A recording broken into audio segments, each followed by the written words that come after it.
दोस्तों गणित के बहुत ही इंपॉर्टेंट प्रश्न लेकर के आए हैं आपके लिए। पूरा वीडियो देखिएगा। पूरा वीडियो देखने के बाद आपको सब कुछ समझ में आ जाएगा और ये भी पता चल जाएगा इन प्रश्नों को कैसे सॉल्व किया जाता है। साधारण ब्याज के प्रश्न हो, किस्त वाले प्रश्न हो, इन प्रश्नों को करने का तरीका आपको मालूम होना चाहिए, क्योंकि किस्त वाले जो प्रश्न होते हैं वो एग्जाम में पूछे जाते हैं। तो चलिए स्टार्ट करते हैं। पहला प्रश्न है आपका, 7,620 रुपये का ऋण 16 2/3% वार्षिक दर पर 3 वर्ष के लिए दिया गया। इस ऋण को 3 बराबर किस्तों में बांट दिया जाए तो प्रत्येक किस्त का मान बताइए। एक किस्त का मान कितना होगा? अगर हम 3 किस्तों में से बांट देंगे तो एक किस्त का मान कितना होगा? आपको जो मतलब है वो रेट से मतलब है, याद रखिएगा। रेट आपको कितना दे रखा है? 16 2/3%। तो इसको हम सही फॉर्म में सॉल्व करेंगे। 3 का मल्टीप्लाई 16 से करूंगा 48, 48 में 2 जोड़ेंगे 50, बट्टे में कितना है? 3 है। और आपको एक बात मालूम है कि प्रतिशत का मतलब भी बट्टे में 100 होता है, तो बट्टे में 100 ये भी आएगा। तो ऊपर 50, 100 का मल्टीप्लाई 3 से होगा, ये 300 हो जाएगा। आप कटाएंगे तो 0 से 0, 5 एकम 5, 5 छिक्के 30, 1/6 आया सॉल्व होने के बाद। इसका मतलब क्या है? जो आपका ऋण है वो कितना है? 6 रुपया है और 6 रुपये पर 1 रुपया ब्याज लगा, तो टोटल कितना देना है? 7 रुपया देना है। याद रखिएगा, इस तरीके से प्रश्न को सॉल्व करेंगे। जो रेट है आपने पहले उसको सही फॉर्म में सॉल्व किया तो 1/6 निकल के आया, ठीक है। तो टोटल रुपया आपने जोड़ा तो कितना देना? 7 देना है। कितना देना? 7 देना है। तो याद रखिए, 7 से जो ऑप्शन पूरा पूरा कट जाएगा वही आंसर होगा। 7 से काट दो, चाहे 7 के स्क्वायर से काट दो 49 से, चाहे 7 के फैक्टर हो सके तो फैक्टर करके काट दीजिए, ठीक है। तो हम सीधे 7 से ही कटाएंगे। 7 से कटाऊंगा, 7 त्रिक का 21, 25 में से 21 गया, 4 बचेगा 44। तो 44 7 से नहीं कटता, पहला ऑप्शन गलत। इसे काटेंगे, 7 चौके 28, 34 में से 28 कटेगा, 6 बचेगा, 6 में 3 जोड़ेंगे 63, 7 निम्मे का 63, तो ये कट गया 7 से, ये आपका आंसर हो गया। आगे चेक करेंगे, 7 चौके 28, 4 बचेगा, 4 में 6 जोड़ेंगे 46, 46 नहीं कटता, तो ये भी गलत। इसको कटाएंगे तो 7 चौके 28, 5 बचेगा 58, 58 भी 7 से नहीं कटता, तो ये भी गलत। जो संख्या पूरा पूरा कट जाएगी वही आपका आंसर होगा। बात को याद रखिएगा, ठीक है। सबसे पहले रेट को सही फॉर्म में सॉल्व करने के बाद जोड़ दीजिए। अगर संख्या देखिए यहाँ पे तो 7 है, 7 से आपने इजीली कटा दिया। अगर कोई बड़ी संख्या होती, मान लीजिए यहाँ पर होता 24, जोड़ने के बाद 24 आता तो 24 से काटना मुश्किल हो जाता, तो 24 के फैक्टर कर लेते, जैसे 8 और 3, 8 गुणे 3 24 होता है। तो हम क्या करेंगे? 8 से कटाकर देख लेंगे और 3 से कटाकर देख लेंगे। जो संख्या 8 और 3 से कट जाएगी वो 24 से भी कट जाएगी, क्योंकि 24 के फैक्टर 8 और 3 है। तो बड़ी संख्या है तो उसके गुणनखंड कर लो, 8 और 3 कर लिया तो 8 और 3 से कटा के देख लेंगे, छोटी छोटी संख्याओं से। क्लियर है? इस तरीके से करते हैं। तो प्रश्न सभी को क्लियर हो गया। अब देखेंगे अगला प्रश्न। अगला प्रश्न है, 1025 का ऋण 2 बराबर किस्तों में चुकाना है। यदि चक्रवृद्धि ब्याज की दर से 5% वार्षिक दर हो तो प्रत्येक किस्त का मान बताइए। एक किस्त का मान बताना है। रेट आपको मालूम है 5% का है, तो आपको रेट से मतलब है 5%।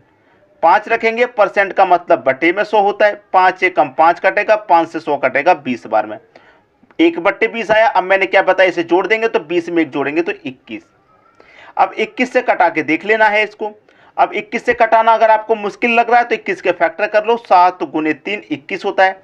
तो जो संख्या 7 से और 3 से कट जाएगी वो 21 से भी कट जाएगी। 7 से कटा के देखेंगे, 55 7 से नहीं कटता, तो ये गलत। 56 को कटाएंगे दोस्तों, 56 कटता है क्या 7 से? 7 से मैं 56 काटूंगा तो यहाँ पर 7 8 56, 7 निम्न का 63, 7 धाम 70। तो देखिए 7 से मैंने इसको कटा के देखा, कट गया, लेकिन 3 से भी तो कटना चाहिए।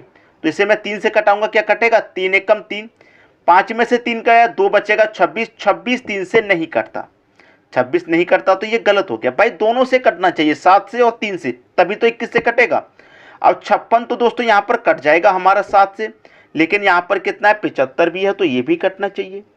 अब आप कहेंगे सर यहाँ पर 5, यहाँ पर आपने इतनी बड़ी संख्या लिख दी जबकि इतना पैसा है। तो यहाँ पर दोस्तों दशमलव है, ये याद रखिएगा, यहाँ पर दशमलव की संख्या है। 560.75 इस तरीके से है, 551.25 इस तरीके से, देखिए दशमलव लग रहा है यहाँ पे, ठीक है। तो देखिए कटा लीजिए, 7 से 56 कट जाएगा, 75 भी कटना चाहिए। क्लियर है? नहीं कटेगा तो ये भी गलत हो गया। और जब 3 ऑप्शन गलत हो गए तो चौथा अपने आप सही हो जाता है। कटा करके देख लेंगे। 7 से कटाएंगे दोस्तों, 7 7 49, 6 बचेगा 61, 7 8 56 तक कट गया 61 में से। भाई 56 तक कट गया तो कितना बचेगा 5, 5 में 2 जोड़ेंगे 52, 7 में का 63, 52 में से 63, 52 में से 49 तक कट गया तो 3 बचा, 5 35 पूरा कट गया। 3 से भी कटा कर देख लो, 3 से कटाएंगे, 3 1 कम 3, 2 बचेगा 25, 3 8 24, 1 बचेगा 11, 3 3 का 9, 2 बचेगा 12, 3 5 15। तो देखिए यहां पर इस तरीके से प्रश्न को हमेशा सॉल्व करेंगे तो हमेशा सही आंसर आएगा आपका। क्लियर है?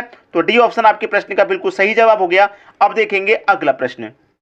अगला प्रश्न है, कोई धन 10% वार्षिक चक्रवृद्धि ब्याज की दर पर उधार लिया गया तथा 968 रुपये वार्षिक 2 किस्तों में चुकता किया गया तो कितना धन लिया गया? भाई उधार कितना धन लिया ये आपको बताना है।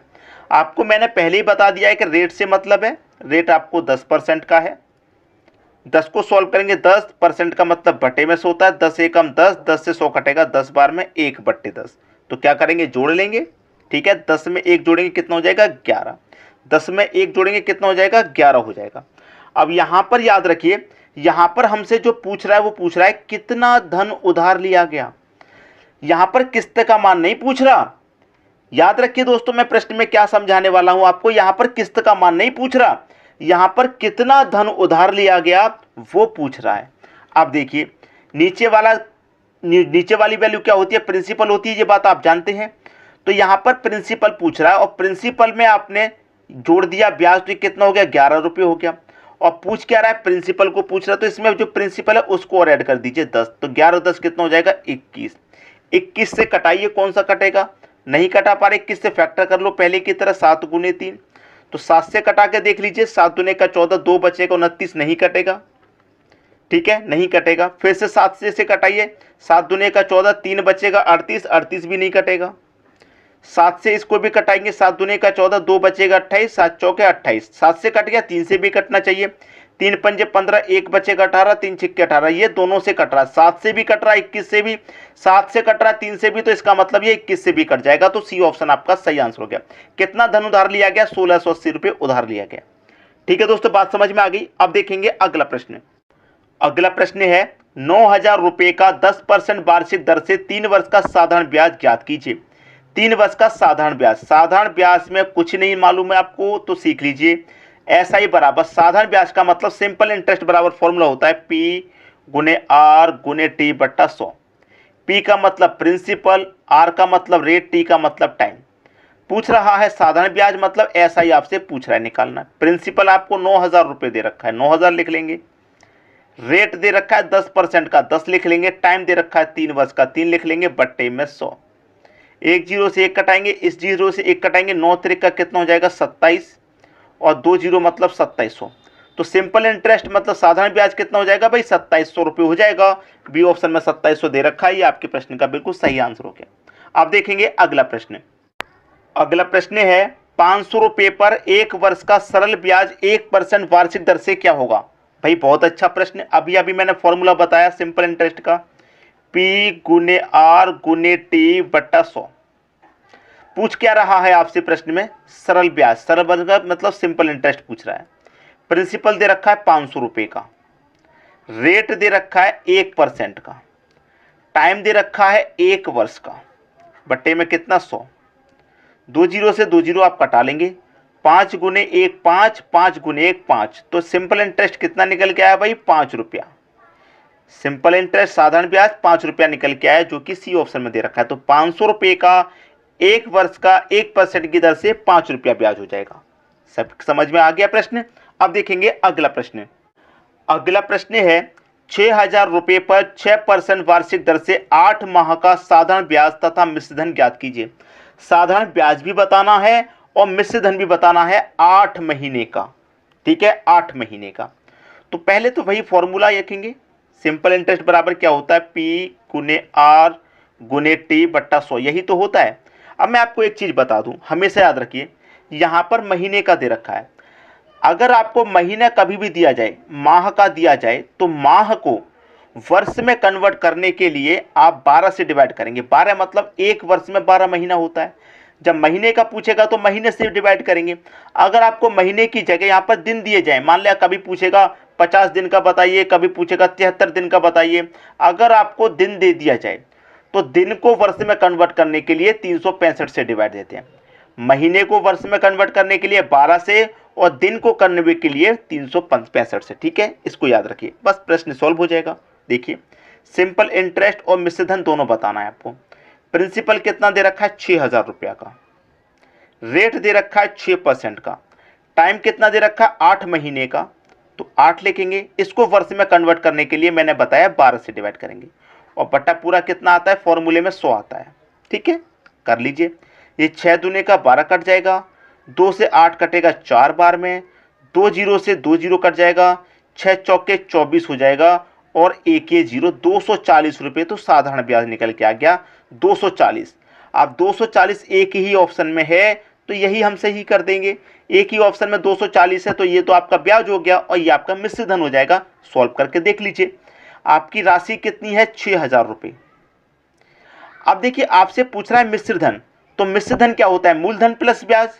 भाई मूलधन प्लस ब्याज किसके बराबर होता है, मिश्र धन के बराबर होता है। मूलधन 6000, ब्याज आपका 240 है, तो मिश्र धन के बराबर होगा कि नहीं होगा, मिश्र धन के बराबर। 6000 और 240 ये 6240 हो जाएगा, मिश्र धन आपका 6240, और 6240 ही दे रखा है, तो पहला ही ऑप्शन हमने पहले ही सही कर दिया था, यही आपका आंसर हो गया। क्लियर है। अब देखेंगे अगला प्रश्न। अगला प्रश्न है आपका 2500 रुपये का 5% वार्षिक दर से 219 दिन का साधारण ब्याज क्या होगा। 219 दिन, इस बार दिन दे रखे हैं, कोई बात नहीं, फॉर्मूला मैं यहाँ पर एक बार फिर से लिखूंगा, सिंपल इंटरेस्ट P गुने R गुने T बट्टा 100। साधारण ब्याज पूछ रहा है, प्रिंसिपल लिखिए 2500 है, रेट लिखिए 5% का, टाइम लिखिए 219 दिन। अब दिन को वर्ष में कन्वर्ट करने के लिए मैंने क्या बताया, 365 से डिवाइड करेंगे, इतना क्लियर है। और बट्टा कितना है, 100 है। बस 2 जीरो से पहले तो मैं यहाँ 2 जीरो ये कटा दूंगा।